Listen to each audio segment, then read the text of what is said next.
Darnell Whitmore turned the key in the ignition and let out a long sigh as the engine quieted. The drive home had been longer than usual. Traffic backed up near the interstate, the kind of slow crawl that gives you too much time to think. But now finally he was pulling into his own driveway. The sun hung low in the sky, painting the quiet Atlanta neighborhood in soft golds and purples. His house looked just as he'd left it that morning. Porch light off, flower boxes neat. The basketball hoop slightly crooked from his son's enthusiastic practice the day before. In the back seat, his 9-year-old daughter Maya had her earbuds in, bobbing her head to a song only she could hear. She caught his eye in the rearview mirror and grinned, pulling one earbud out. "We home, Dad?" "Yeah, baby," he said, smiling back. "Home." His wife, Lena, sat beside him, scrolling through her phone.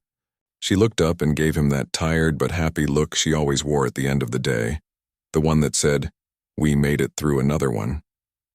"You want leftover lasagna or should I whip something quick?" she asked. "Leftovers sound perfect," he said, already unbuckling his seatbelt. It was just an ordinary Tuesday. No alarms, no drama, no reason to think anything would go wrong. Darnell had changed out of his suit hours ago, swapping it for a plain navy t-shirt and jeans after his shift at the FBI field office. He'd even taken off his badge and tucked it into the glove compartment. Standard procedure when off duty, especially in plain clothes. He didn't want his kids thinking their dad was always on, always someone to be watched or respected because of a title. At home, he was just Dad. He stepped out of the car, stretching his arms over his head.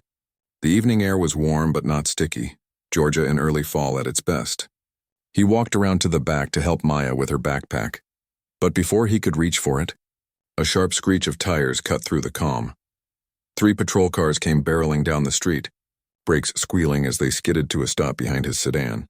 Doors flew open, boots hit pavement, and then shouting, "Get out of the vehicle! Hands where we can see them!" Darnell froze. His body went rigid, not from guilt, but from the sudden gut-punch shock of it all. He slowly raised his hands, palms out. Hey, it's okay," he said, voice calm but firm. "We live here. This is our house," but the officers weren't listening. 4 of them, maybe 5, fanned out with guns drawn. Flashlights stabbed through the dusk, blinding him through the windshield. One officer barked at Lena to keep her hands on the wheel. Another screamed at Maya to stay still. Maya let out a small, terrified whimper. "Daddy?" "I'm right here, sweetheart," Darnell said, never taking his eyes off the officers. "Just stay calm. Everything's okay, but it wasn't okay. Not even close." Lena's voice cracked as she called out, "He's FBI. His badge is in the glove box."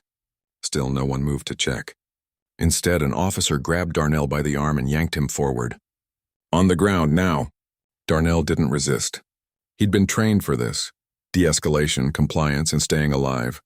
He dropped to his knees, then onto his stomach, the rough asphalt biting into his skin. One officer planted a knee firmly between his shoulder blades while another patted him down with rough, impersonal hands. "Please," Lena pleaded from the car, her voice trembling. "He's done nothing wrong. We just got home from school pickup." No answer, just the heavy breathing of officers, the crackle of radios, and Maya's quiet crying. Neighbors began appearing on porches and front lawns. A few pulled out phones. One woman called out, "Everything all right, officers?" but got no reply. The scene felt surreal, like something out of a movie, except the fear was real, the weight on his back was real, and his daughter's sobs were definitely real. Darnell kept his breathing steady. He'd faced dangerous situations before, undercover operations, high-stakes raids, tense interrogations, but nothing had ever felt as helpless as this. Being treated like a threat in front of his own home, in front of his child, for no reason other than the color of his skin, and the fact that he'd parked his own car in his own driveway at the wrong moment. He thought about the neighbor who might have called. Maybe they saw a black man in a nice car and assumed the worst. Maybe they didn't recognize him, new to the block, or just never paid attention. It didn't matter. The result was the same. Guns pointed at a father who'd spent his career upholding the law, now treated like he was breaking it. Minutes stretched like hours. Every second felt heavier than the last. Maya kept whispering, "Why are they doing this, Daddy? Why?" He wanted to tell her it would be over soon, that they'd see their mistake. But he couldn't promise that. Not when he'd seen too many stories, too many lives ruined by moments just like this one. Finally, one of the officers leaned down. "You got ID on you?" "In my back pocket," Darnell said evenly. "But my FBI credentials are in the glove compartment." "My wife can show you," the officer hesitated. Looked at Lena, looked at the car, then with a nod motioned for her to open the glove box slowly. Lena's hands shook as she reached across the passenger seat. She pulled out the leather case and held it up like an offering. "See? Special Agent Darnell Whitmore. Atlanta field office. For a heartbeat, nothing happened. Then the officer closest to her took the case, flipped it open, and stared. His expression shifted, first confusion, then disbelief, then something close to shame. The pressure on Darnell's back eased. The guns lowered. "Sir," the officer said, voice suddenly quieter, almost apologetic. We didn't know." Darnell pushed himself up slowly, brushing gravel from his jeans. His heart was still racing, but his voice stayed steady. "Yeah," he said. "I figured." He turned to Maya, who was still crying softly in the back seat. He opened the door and knelt beside her. "You okay, baby?" She nodded, tears streaming down her cheeks. "They scared me." "I know," he said, pulling her into a hug. "I'm so sorry you had to see that." Lena got out of the car, then wrapping her arms around both of them. No one spoke for a long moment. The officer stood awkwardly nearby. Radio silent now, flashlights dimmed. The neighbors slowly drifted back inside. But the feeling of exposure lingered, like the whole street had just witnessed something deeply personal and deeply wrong. Darnell looked at the house, the place they'd worked so hard to buy, the yard where Maya learned to ride her bike, the porch where they drank coffee on Sunday mornings. It didn't feel safe anymore. Not in the way it used to. He knew this wouldn't be the end of it. There would be reports, maybe an internal review, maybe a half-hearted apology. But what couldn't be undone was the look in his daughter's eyes, the moment her trust in the world cracked. And as he held his family close under the fading evening light, Darnell realized something. No badge, no title. No job could protect them from this kind of fear. Not completely, but he could try. For Maya, for Lena, for every family who never got the chance to show their badge in time. He just didn't know how yet. The night air felt heavier than usual, thick with something Darnell couldn't quite name. Shame, maybe, or betrayal. Not his own, but the kind that settles in your bones when the people sworn to protect you treat you like a threat just for existing. He stood in the driveway long after the patrol cars had pulled away, their red and blue lights fading into the distance like ghosts. His hands still trembled slightly, though he kept them tucked in his pockets so Maya wouldn't notice. Inside the house, silence hung like a curtain. Lena moved quietly through the kitchen, filling a glass with water but not drinking it. Maya sat curled on the couch, wrapped in the blanket Darnell kept folded over the armrest for movie nights. She hadn't said much since they came in, just stared at the floor, her small fingers picking at a loose thread. Darnell crouched in front of her. "You want to talk about it?" he asked gently. She shook her head, then nodded, then whispered, "Why didn't they believe you were FBI?" He swallowed hard. "Sometimes people see what they expect to see, not what's really there. But you're a good guy," she said, voice cracking. "You catch bad guys." "I do," he said. But tonight they didn't see that. They just saw a black man getting out of a car. Maya frowned, too young to fully grasp the weight of those words, but old enough to feel their sting. She leaned into him and he held her tight, breathing in the familiar scent of her shampoo, coconut and something sweet. He wanted to promise her it would never happen again, but he couldn't. Not honestly. Upstairs, Lena stood by the bedroom window, arms crossed. She watched the street below, half expecting another squad car to roll by. Her mind replayed every second. The shouting, the guns, the way Darnell had been thrown to the ground like he was nothing. She'd seen his composure, his calm, but she also knew him well enough to recognize the quiet fury simmering underneath. He'd been trained to stay level-headed in chaos, but this wasn't chaos. This was personal. Later, after Maya finally fell asleep, exhausted from crying, Lena sat beside Darnell on the edge of their bed. "They didn't even ask," she said, voice low. "No, excuse me, no, is this your house?" "Just guns and orders." "I know," he replied, rubbing his temples. "I kept thinking, what if I hadn't changed out of my suit? What if I'd still had my badge clipped to my belt? Would that have made a difference?" "Maybe," she said. "Or maybe they'd still assume it was fake. You know how it is." He did. In his years with the Bureau, he'd worked alongside local law enforcement on joint operations. He respected many of them, good people trying to do a hard job. But he'd also heard the jokes, seen the side glances, felt the unspoken doubt when he walked into a room full of uniforms. Even with the FBI seal on his credentials, some still looked at him like he didn't belong. The next morning, the house felt different. Maya moved slower, her usual morning energy replaced by quiet caution. She kept glancing out the window as she ate breakfast as if expecting police cars to appear again. When the school bus pulled up, she hesitated at the door. "Dad, will you walk me?" she asked. "Of course," he said, slipping on his shoes. As they walked down the sidewalk, neighbors greeted them with careful smiles. Some looked away. Others offered awkward nods. No one mentioned what happened. But Darnell could feel it, the shift in the air, the unspoken tension. This was the kind of neighborhood where people prided themselves on being friendly and safe. Last night had cracked that illusion, at least for them. At the bus stop, Maya clung to his hand. "Will you be home when I get back?" "Always," he said, but even as he said it, he wondered. Home was supposed to be sanctuary. Now it felt like a place where you could be ambushed just for pulling into your own driveway. Back at the office, Darnell tried to focus. He sat at his desk reviewing case files, but his mind kept drifting. Every time his phone buzzed, he tensed. Was it internal affairs? The local precinct? A reporter? Nothing came. Just routine emails and meeting reminders. The system kept turning as if nothing had happened. At lunch, one of his colleagues, a white agent named Greg, leaned over his cubicle wall. "Heard about last night," he said quietly. "Man, that's messed up." Darnell nodded but didn't say much. He appreciated the sympathy, but it felt distant, like Greg was commenting on a news story rather than something that had happened to a friend. "Yeah," he said simply. "It was." Later, during a briefing, Darnell caught himself scanning the room, not for threats but for judgment. Did anyone here think he'd somehow provoked it? That he'd been too casual or not assertive enough? He knew better than to believe that, but the doubt crept in anyway. That was the insidious part.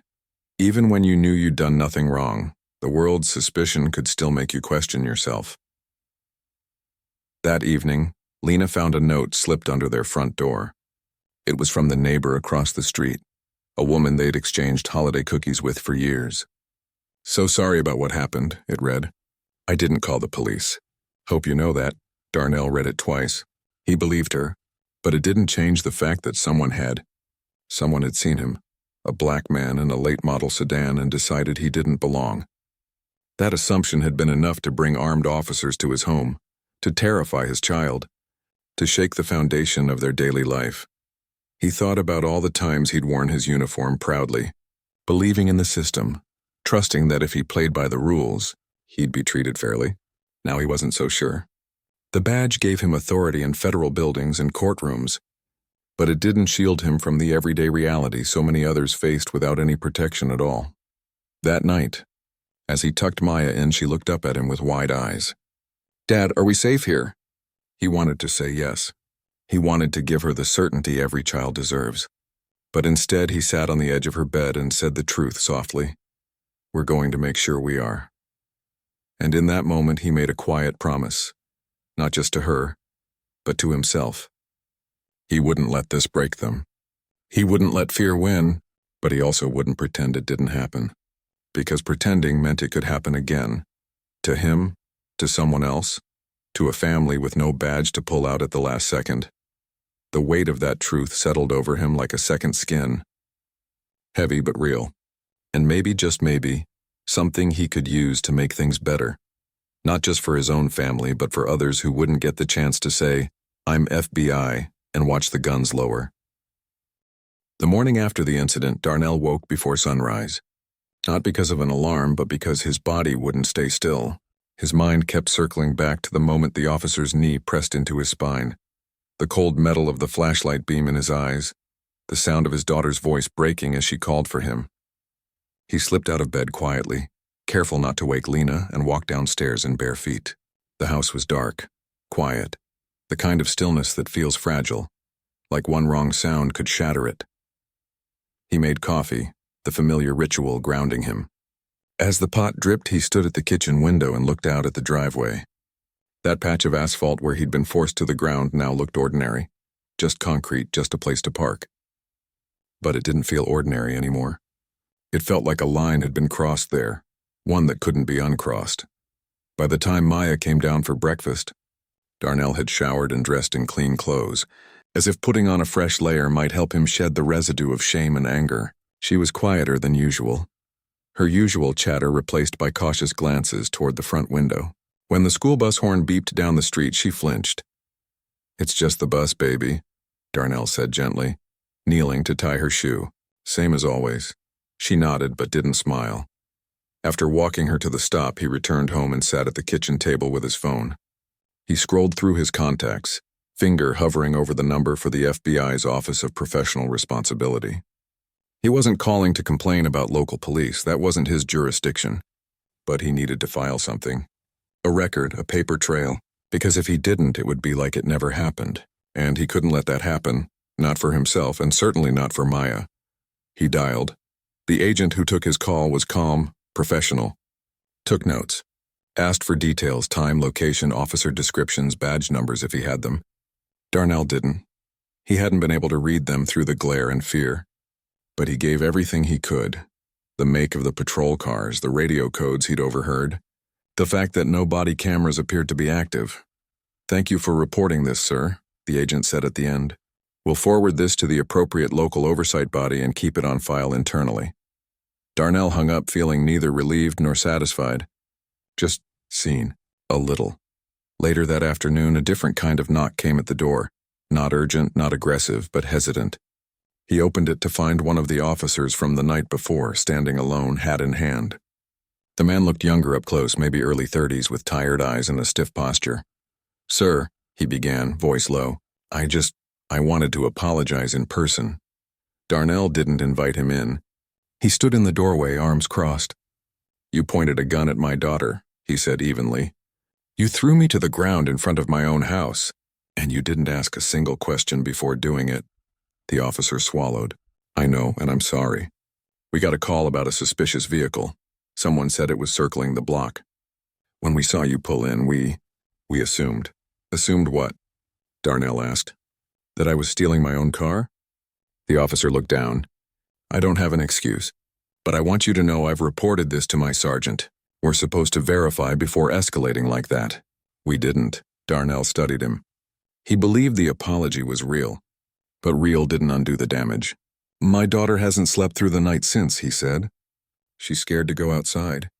"That's not fixed with sorry." "I know," the officer said, "and I can't change that. But I'm going to push for better training. For us to do better." Darnell nodded slowly. "Then do that. Not for me. For the next family who doesn't have a badge to pull out." The officer left shortly after, walking back to his cruiser with his head down. Darnell closed the door and leaned against it, exhaling deeply. He didn't feel vindicated, but he did feel something shift, a tiny crack in the wall of silence that usually followed moments like this. That evening, Lena came home with takeout and a determined look in her eyes. "I spoke to Mrs. Ellis down the street," she said, unpacking containers of fried chicken and collard greens. "She said she saw the whole thing from her porch. She's willing to give a statement." Darnell raised his eyebrows. "She is?" "Yeah, she said it made her sick to watch. And she's been here 20 years, knows everyone. If she says we belong here, that carries weight." For the first time in 2 days, Darnell felt a flicker of hope. Not that the system would magically fix itself, but that people were paying attention, that neighbors weren't looking away. Over dinner, Maya asked, "Did the police say they were sorry?" Darnell exchanged a glance with Lena. "One of them did," he said carefully. "In person. Did you forgive him?" she asked, chewing slowly. "I don't know yet," he admitted, "but I told him to make sure it doesn't happen to someone else." Maya thought about that for a moment. Then quietly, "I wish they'd said sorry to me too." Lena reached over and squeezed her hand. "They should have." Later, after bedtime, Darnell sat on the back porch with a notebook. He wasn't writing a report this time. He was writing a letter to the local police chief, to the city council, to the community watch group. Not angry, not accusatory, just honest. He described what happened, how it felt, and what he hoped would change. mandatory de-escalation training, clearer protocols for suspicious person calls, accountability when things go wrong. He didn't expect a miracle, but he refused to let this be just another story that fades into the background. A few days later, he got a call from the precinct. Not an apology, but an invitation to speak at an upcoming community police forum. They wanted his perspective as both a federal agent and a resident. He almost said no. The idea of standing in front of a room full of uniforms made his stomach tighten. But then he thought of Maya's question. Are we safe here? Maybe safety didn't just come from locks and alarms. Maybe it came from truth, from being heard, from making sure the people with power understood the weight of their actions. So he said yes. The night before the forum, he sat with Maya at the kitchen table, helping her with her homework. She was drawing a picture for school, a family under a big tree with a house in the background and a police car parked far away, almost at the edge of the page. Why's the police car so small? He asked. She shrugged. Because it's not part of our family. He looked at the drawing for a long time. Then he kissed the top of her head. Good, he said softly. It shouldn't be. The next morning he put on a clean shirt, not a suit, something in between. Not FBI, not civilian, just a man who loved his family and wanted to protect them in every way he could. And when he walked into that community center, he didn't carry his badge. He carried his story, because sometimes that's the only thing that makes people finally stop, listen, and see you for who you really are. The letter arrived 3 weeks later, tucked between a utility bill and a coupon for pizza. It was printed on official department letterhead, crisp and formal, the kind of paper that feels important just by touch. Darnell opened it at the kitchen table while Maya finished her cereal, and Lena scrolled through her phone, pretending not to watch him too closely. He read it once. Then again. Then folded it slowly and set it down. Well, Lena asked. They apologize, he said, voice flat. Say the officers involved have been counseled and that procedures are being reviewed. No names. No specifics. No mention of body cam footage because, of course, there wasn't any. Lena exhaled through her nose. So nothing changes. Not for them, he said. But maybe for us. He didn't throw the letter away. He filed it. Not because he believed it meant justice, but because it was proof. Proof that they'd been seen even if only for a moment. Proof that the story hadn't vanished into silence. But the real weight wasn't in paperwork. It was in the quiet moments that followed. Like when Maya flinched at the sound of a siren even blocks away, or when she asked out of nowhere one afternoon, Dad, do all police hate us? He'd knelt in front of her, hands on her shoulders. No, baby, not all. But some don't see us the way they should. And that's not your fault, ever. She nodded. But the worry stayed in her eyes. Lena started noticing things too. The way Darnell checked the locks twice now. The way he paused before opening the front door if someone knocked unexpectedly. He didn't talk about it, but she knew. The incident hadn't just shaken their sense of safety. It had rewired their instincts. One Saturday morning, while cleaning out the garage, Lena found the old basketball under a tarp. Remember when you taught her to shoot free throws out here? She asked, tossing it gently to Darnell. He caught it, fingers tracing the worn grooves. Yeah, she missed every shot for a week. Then one day, swish. Like she'd been doing it forever. She hasn't touched it since that night, Lena said softly. Darnell looked toward the driveway, the same spot where he'd been pinned down. The hoop still hung crooked from Maya's last practice. He walked over, bounced the ball once, then took a shot. It clanged off the rim. Not my day either, he muttered. But instead of walking away, he picked up the ball and dribbled it slowly. Then he called out, Maya, you want to shoot some hoops? She appeared in the doorway, hesitant. Now? Yeah, just you and me. Like before. She stepped onto the driveway, barefoot, arms crossed. But when he passed her the ball, she caught it. And after a long pause, she took a shot. It missed. But she tried again. And again, by the 5th try, she made it. A perfect arc, nothing but net. She looked at him, eyes wide. Did you see that? I saw it, he said, smiling for the first time in weeks. Told you you'd get it back. That small victory didn't fix everything, but it was a start. Meanwhile, Darnell kept his word about speaking up. He attended the community forum not as an FBI agent, but as a father who lived on Elmwood Drive. He didn't shout, didn't accuse, just told what happened, calmly, clearly. He described the fear in his daughter's voice, the confusion, the way his wife's hands shook for hours afterward. He talked about how even someone with credentials with years of service could be reduced to a threat in seconds, if the only thing people saw was his skin. Afterward, a few officers approached him. Some thanked him. Others looked uncomfortable. One older sergeant pulled him aside. "We're rolling out new training next month," he said quietly. "De-escalation, implicit bias, community engagement. Your story. It's going in the curriculum." Darnell didn't know if it was true or just something people say to make you feel heard. But he chose to believe it, for now. At work, things shifted too. Colleagues who used to just nod in the hallway now stopped to ask how he was doing. One younger agent, a black woman who'd joined the bureau the year before, pulled him aside after a meeting. "I saw your name in the internal memo," she said. "Thank you for speaking up. It makes it easier for the rest of us to breathe." He hadn't thought of it that way, but maybe that was part of it, showing others that you could stand your ground, demand accountability, and still keep your dignity. Still, nights remained hard. More than once, Darnell woke to the sound of his own heartbeat, convinced he heard tires screeching outside. He'd get up, check the windows, make sure the doors were locked. Not because he thought it would happen again, but because the fear had carved a space inside him and it wasn't leaving quietly. Lena started a journal. Not for anyone else to read, just for her.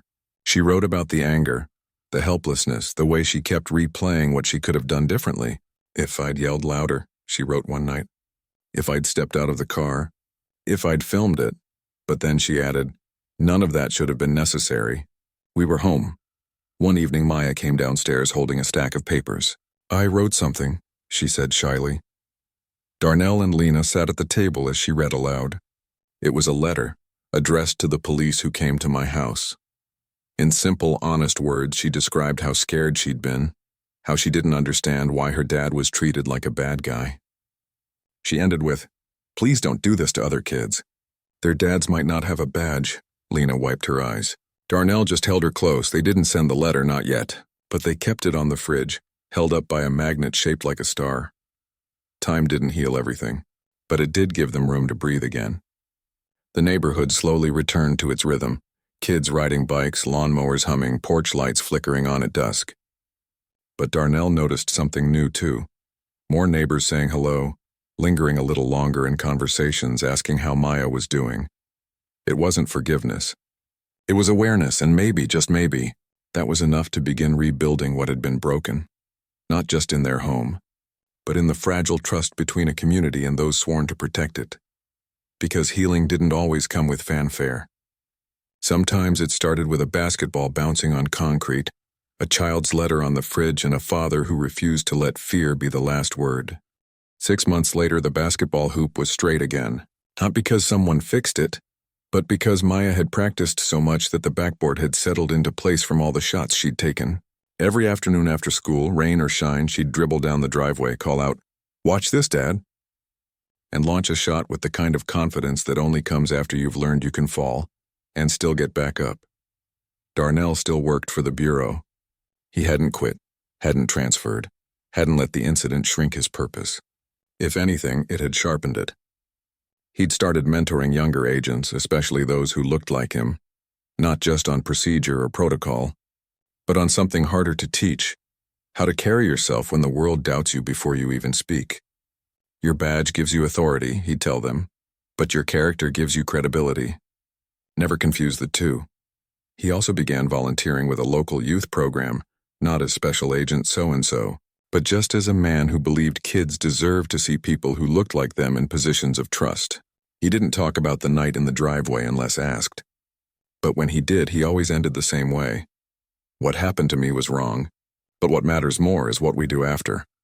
Lena, meanwhile, had turned her journal entries into something bigger. She'd reached out to a few other parents, some from her daughter's school, others from online forums, who'd experienced similar encounters. At first, they just met for coffee, sharing stories in hushed voices. But soon they started organizing. Not protests, not confrontations, just support circles, safe spaces where families could talk about fear, healing, and how to talk to their children about safety without making them afraid of the world. They called it Home Ground. The name came from Maya, who'd said, "Our home should be our ground. No one should take that away." The group grew slowly. A retired teacher joined, then a nurse, then a city bus driver who'd been pulled over 6 times in 1 year for routine checks. They shared resources, lawyers who offered free consultations, therapists who specialized in trauma from law enforcement encounters, even tips on how to document interactions calmly and safely. It wasn't about anger. It was about armor. The kind you build when the system doesn't protect you equally. One evening, Darnell came home to find Maya at the kitchen table with a stack of envelopes. "What's all this?" he asked, dropping his keys in the bowl by the door. "I'm sending my letter," she said, not looking up, "to the mayor, the police chief, and the school board. Mrs. Rivera helped me find the addresses." He sat down beside her. "You sure?" She nodded. "I don't want another kid to feel like I did." He didn't stop her, didn't suggest edits or soften her words. He just watched as she carefully sealed each envelope, her handwriting neat and determined. When she was done, she looked at him. "Do you think they'll read it?" "Some will," he said. "And the ones who do? They'll remember it." A few weeks later, a city council member reached out, not with a grand promise, but with an invitation. Would Maya be willing to speak at a youth civic engagement night? Just 5 minutes. Just her truth. She said yes. The night of the event, Darnell and Lena sat in the front row, hearts pounding harder than hers. When Maya walked to the mic, small, steady, wearing her favorite yellow sweater, she didn't tremble. She spoke clearly, about fear, about fairness, about how her dad taught her that justice shouldn't depend on what someone carries in their pocket. Afterward, people lined up to thank her. Not with pity, but with respect. One officer, a woman with kind eyes and a quiet voice, knelt to Maya's level and said, "I'm going to share your words with my team. Thank you for trusting us with them." Maya just nodded. "You're welcome." Back at home, Darnell stood on the porch long after everyone had gone to bed. The neighborhood was quiet. Crickets sang. A streetlight flickered down the block. It was just an ordinary night. No sirens, no shouting, no flashlights cutting through the dark. And for the first time in a long time, that ordinary felt like a gift. He thought about all the families who never got a reversal, no badge to pull out, no title to change the story. Their pain didn't make headlines. Their children didn't get apologies. And that truth sat heavy in his chest. But instead of letting it crush him, he let it guide him. He'd started working with a nonprofit that trained community liaisons, people who could bridge the gap between law enforcement and neighborhoods often overlooked or over-policed. He didn't do it for recognition. He did it because someone had to show up, not as a symbol, but as a neighbor. Lena's group, Homeground, had grown enough to rent a small room at the community center once a week. They hosted workshops now, on knowing your rights, on talking to kids about race and safety, on healing without hiding. Attendance wasn't huge, but it was steady, and every person who walked in carried their own story, their own quiet hope that things could be different. Maya, for her part, had started a pen pal project with kids in other cities who'd experienced similar things. They wrote about their fears, their dreams, their favorite foods, their pets, not to dwell in pain, but to remind each other, you're not alone. One Sunday morning, as the 3 of them ate pancakes on the back patio, Maya looked up from her syrup-covered plate and said, "Do you think we're stronger now?" Darnell and Lena exchanged a glance. "I think we're clearer," Lena said. "We know what matters." "And what's that?" Maya asked. "That we protect each other," Darnell said. "Not just with locks or badges, but with truth, with care, with showing up even when it's hard." Maya thought about that, then grinned. "Good, because I've got more letters to write." They all laughed. The kind of laugh that comes after tears have dried but haven't been forgotten. The incident in the driveway hadn't defined them, but it had reshaped them. Not into victims, but into witnesses. Not into cynics, but into people who refuse to let fear be the end of the story. And in a world where so many stories end too soon, too quietly, that was something worth building on. One honest word, one healed heart, one straightened basketball hoop at a time.